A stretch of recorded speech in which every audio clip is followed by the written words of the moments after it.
तो last video में मुझे कही मु ओडिया क्लासेस आनी तो ये जो ओडिया क्लासेस बेसिकली ये जो आगे को एसओ एग्जाम जोटा अप्रोक्सीमेटली आपको 348 और 350 एमती अराउंड पोस्ट बाहर ताकू लक्ष्य रखिकी मुझे एसओ क्लास स्टार्ट कर तो ये केतेटा कथा को निश्चित ध्यान रखे बोली मुझे भावुँ जमती पिले ए तीनटा पेपर अच्छी गोटे हूँ जीएस आउ गोटे हूँ तुम मैथ प्लस रीजनिंग आउ गोटे हूँ लैंग्वेज पेपर जोटा हूँ इंग्लीश और ओडिया जीएस हूँ तुम 100टा क्वेश्चन 100 मार्क ये हूँ 90 मिनिट्स मैथ रीजनिंग सेमती 100टा क्वेश्चन 100 मार्क ये हूँ से 90 क्वेश्चन इंग्लीश और ओडिया ये 100 200टा क्वेश्चन आ तुम टाइम रहिबो 2 घंटा बा 120 मिनिट्स आ सबुटा ओएमआर रे हबो ओएमआर माने ओएमआर तुमको बबलिंग वा डार्कनिंग करने निश्चित किसी समय लगे तेणु तुम से हिसाब से भाव टाइम बहुत क्रुशियल फैक्टर है एग्जाम पे। अच्छा मुझे एग्जाम टाक सब लेवल प्लेइंग फील्ड कहीं कहे यहाँ समस्त जी सब बैंकिंग प्रिपेयर कर मैथ रीजनिंग पार्टा किसी लगे से मैंने आराम से पेपर टाक हैंडल करेंगे आउ लास्ट एग्जाम जोड़ा होता से जीएस रे कौन करता कट ऑफ 40 रखी तेणु बहुत पिला कट ऑफ ठूपर मार्क रखी किंतु तापर भी से सिलेक्शन हो पार नाला तो जेहेतु ये जिनसा एवं मूलर क्लीयर कर देते तेणु ये जिनसा भूल के पिला करेंगे ना तेणु जीएस पेपर को समस्ते ध्यान देवे से निश्चित 40 ऊपर रखिए आउ रहा लैंग्वेज पेपर। अच्छा तो 2018 ओपीएससी जोड़ा 2019 रे होता से कट ऑफ जाइए जनरल कट ऑफ जाइए 237 आउ लास्ट टाइम जोड़ा 2022 जो पिला माने सब पाइले 2024 रे तांकर कट ऑफ जाइए 248 और 249 ये अराउंड रे है ना ये देखो तुम अप्रोक्सीमेटली 60% ये अप्रोक्सीमेटली तुम 62% पोस्ट एथर 800 थिला ता पूर्व थर 500 थिला एबे 345 तेणु ये ट्रेंड को तुम लक्ष्य जदि करिवो तुम निजे भाभी पारिबो जे 260 270 अराउंड रो कट ऑफ निश्चित जीव एटा मु जनरल मेल पई कहूँ तेणु प्रिपरेशन से लेवल रे रहिबा दरकार। अच्छा ये भर सबुठू इजी स्कोरिंग आ कम टाइम रे जोटा तुम करें से तुम ओडिया पेपर लैंग्वेज पेपर रे तुम बबलिंग कल 200टा बबलिंग तुमको 30 मिनिट्स जदि नौ ताने तुम पाखे रहा 90 मिनिट्स रे तुमको 200टा क्वेश्चन कर प्रैक्टिकली तेणु तुम 30 मिनिट्स रे करके 45 मिनिट्स रे तुम जब सारी दौच ओडियाटा तुमको इंग्लिश में सफिशिएंट टाइम रहिबो तेणु ओडिया को भल भाव में पढ़ी ये गोटे गेम चेंजर हिसाब से हम है आ लेवल प्लेइंग फील्ड कहीं ये बैंकिंग पिला माने हेल्पफुल हम आउ ये है जो मैंने ओसीएस प्रिपेयर कर ओसीएस रे जस्ट कटुँच जीएस किसी डिफिकल्ट नुह आउ आर्ट्स पिला भी ये इंग्लिश और ओडिया किसी डिफिकल्ट हेनी तो यहाँ समस्त गोटे इक्वाल अपॉर्चुनिटी तो इक्वाल लेवल समस्त इक्वाल अपॉर्चुनिटी समस्त तेणु ये एग्जाम को से बहुत पिला अपियर करती 2.2 लाख अराउंड पिला सब अपियर करती तेणु ओडिया को आम बहुत भल भाव में पढ़ा आमती ए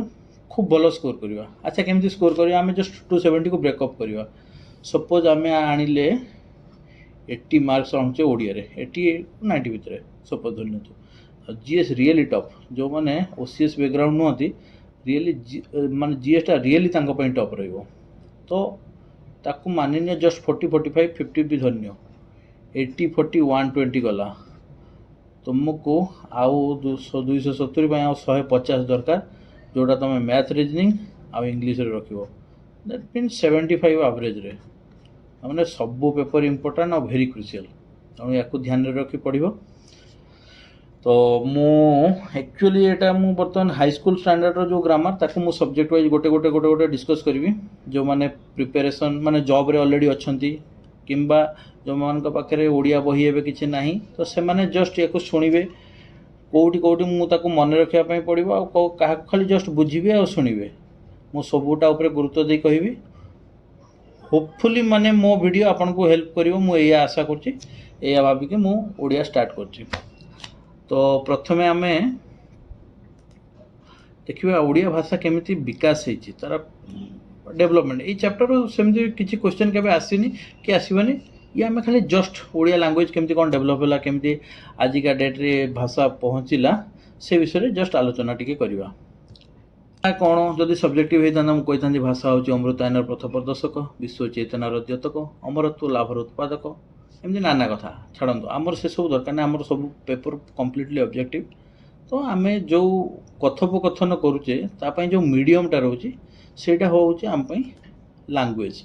जी इंग्लिश रे कथबार्ता कर इंग्राजी गोटे तांकर भाषा आम मैंने ओडिया रे कथा कहूँ ओडिया आम पई भाषा ठीक अच्छे पृथ्वी रे प्राय 15,000 भाषा रही से सब लोग कथबार्ता करमर जो ओडिया भाषाटा आसचे एटा उड्रिया शब्दर रूपांतर है भरत मुनि नाट्यशास्त्र भी यार वर्णना अच्छी तापर ये जो वेदर भाषा या सबुठारु पृथ्वीर प्राचीनतम कथित और लिखित भाषार मान्यता दिखाई वेद भाषा को आधार करके संस्कृत होती संस्कृत को धीरे धीरे लोक कथबार्तार व्यवहार कले प्राकृत कहले सेटा प्रकृतिर अर्थ हूँ जनसाधारण व प्रजागण तेणु प्रकृति व जनसाधारण जो भाषा कथबार्ता करते प्राकृत कहला से प्राकृत भाषा कौन कौन ना सौरसेनी महाराष्ट्री पैशाची मागधी पाली अच्छा बौद्ध धर्मर धर्मग्रंथ हूँ त्रिपिटक सी भी पाली भाषा रचित पाली को प्राचीन प्राकृत भाषा ठीक अच्छे से भाषा गुड़ाक धीरे धीरे अपभ्रंश है और विभिन्न स्थान में विभिन्न प्रकार भाषा कहगला जमी आमर कलिंग रिजन रे ओडिशा रिजन से ओड्री भाषा अपभ्रंश होगी ओडिया भाषा है तो ओडिया भाषाटा बेसिकली हूँ आर्य भाषा परिवार अंतर्भुक्त आर्य भाषा कहले आमर जो नॉर्दर्न स्टेट गुड़ाक जो सेटा हूँ जो भाषा कहते सेठी ताको आर्य भाषा आम कहूँ ये परिवार अन्य भाषा गुड़ाक हूँ आसामी बंगाला भोजपुरी हिंदी तो ये भाषा 3टा स्तर देकी आसछि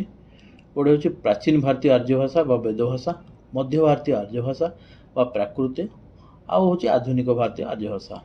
ये खाली कहीदे ये तुम एमती के डेस्क्रिप्टिव क्वेश्चन किसी आसबनी ये खाली जस्ट तुम कान पढ़ी था तुम माइंड रे था तो केमी डेवलपमेंट है ना प्रथमे जो साहित्य पंचदश शताब्दी से ओडिशार राजा थिले कपिलेन्द्र देव गजपति तो तांको समसामय पृष्ठपोषकतार जन श्रेष्ठ कवि होते सारला दास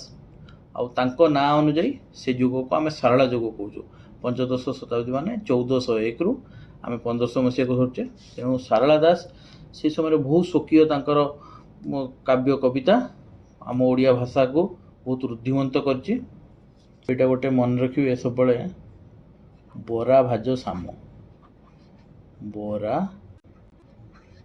भाज साम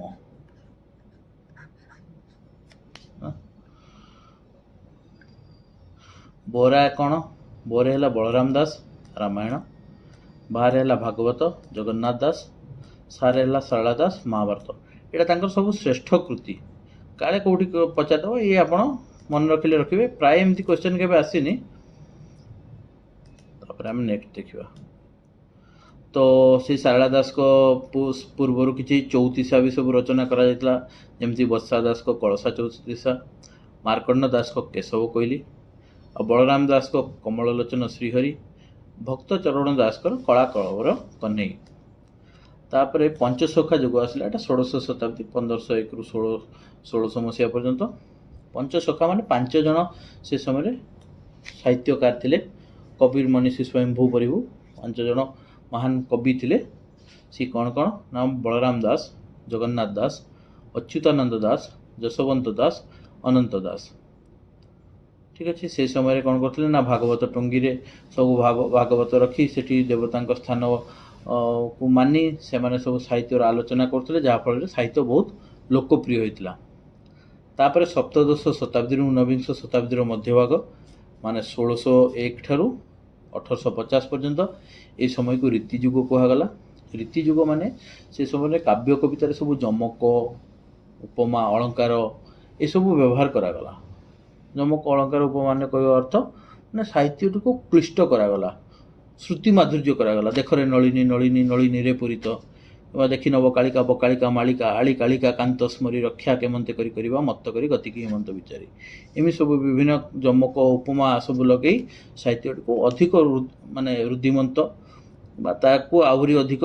पांडित्यपूर्ण करागला तो से समय किए थे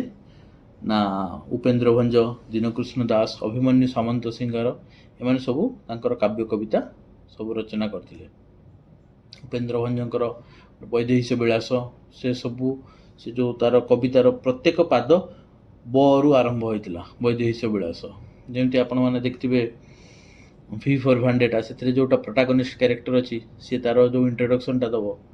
सी सब खाली भी रे ही कहब तो से भाया जिनस गोटे। तापर आसला आधुनिक जुग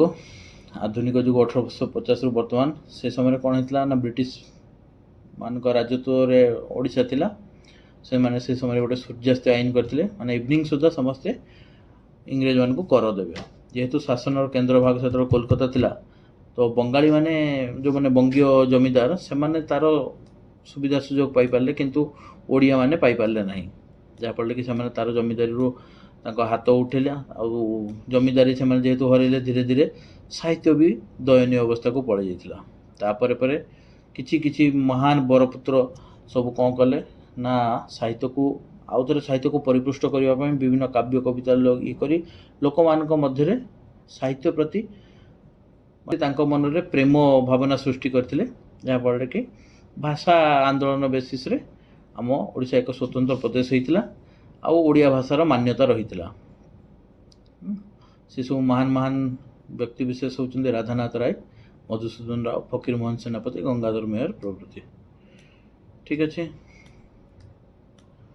अच्छा प्राचीन संस्कृति को आम जदि टिके देखीदेवा सी हूँ आगु एटा कलिंग थिला कलिंग उड्र ये सब कहला आमर कलिंग देश राजकुमार विजय सिंहल देश में राजत्व करते से समय आर्य संस्कृति प्रचार करते आमर सब अशोक जो युद्ध करते तो से समय आमर कलिंग केमती ख्यात संपन्न थिला से विषय में चारिआडे लिखा अच्छी। ओडिशा बेसिकली हजार हजार वर्ष ये सब आदिवासी संप्रदायर लोक रही द्राविड़ जो सब आम सीमा विस्तार है गंगा ठार गोदावरी पर्यंत तो सदर्न स्टेट रो लोक माने भी तांकर भाषा किसी आम ओडिया भाषा रे आसिकी ओडिया भाषार शब्द भंडार को आहरी रुद्धिमंत करिछि। तो एमती भाव में आम ओडिया भाषार भोकाबुलारी बहुत बढ़ी जाइए। ठीक अच्छे। तो लिपि टिके देखिबा तो आगुरु प्राचीन भारत वर्ष रे दी प्रकार लिपि कहउछि गोटे होछि ब्राह्मी आ गोटे खरस्ट्री। तो ब्राह्मी बेसिकली उत्तर प्रदेश दिल्ली यही सब रिजन गुड़ाक माने नॉर्दर्न ये गुड़ाक ब्राह्मी भाषा थिला। ब्राह्मी को देवनागरी भी कह जाए जेहेतु एपट साइड रे गछपत्र अच्छी आम पत्र उपरे सब रंग दे लिखुले लोक तेणु से गुड़ाक कौणिक बा चेप्टा थिला टिके लेखा गुड़ाक। आ खरस्ट्री होची आमर वर्तमान धन्य तो पाकिस्तान अफगानिस्तान सेपट साइड सेपटे भी तो अच्छी माने पहाड़ पर्वत घेरा एरिया जेहेतु से गुड़ाक बेसी पत्थर उपरे लिखुले लिपिटा तेणु से लिपिटा टिके एमती लाइन लाइन पड़ो गार गार पड़ो ऑटोमेटिक जिनसटा पत्थर उपरे कौणिक बा चेप्टा तो लिखिपारे से गार गार गार गार लेखा गुड़ाक एमती। तो ब्राह्मी और खरस्ट्री आम ओडिया भाषा ये ब्राह्मी भाषा उद्बुद्ध होइछि। तेणु मातृभाषा और साहित्य ही आम संस्कृति को उज्जीवित कर रखिबो। तेणु आमे मातृभाषा को सम्मान देवा। आठी समस्ते टिके टच छाड़ी जाइथिबो कहीं ना 10th पर आ कहीं पढ़ी नथिबे समस्त समान। तेणु ये जिनस गुड़ाक थे रिक्यापिचुलेट करदे रिक्याप करदे समस्त माइंड को आसीज जिनस गुड़ाक समस्ते यहाँ जानी खाली मुझे आपन को गोटे मटेरियल थ्रो रे आपन को यहाँ हेल्पफुल हम बोली आशा कर। तो आम या परठू ग्रामर गोटे गोटे कोर कनसेप्ट को बुझा आ धीरे धीरे कोर्स प्रोसीड करवा बहु आगु सारीदे प्रैक्टिस करवा देखिए आपण ओडिया रे भल मार्क आसीबो।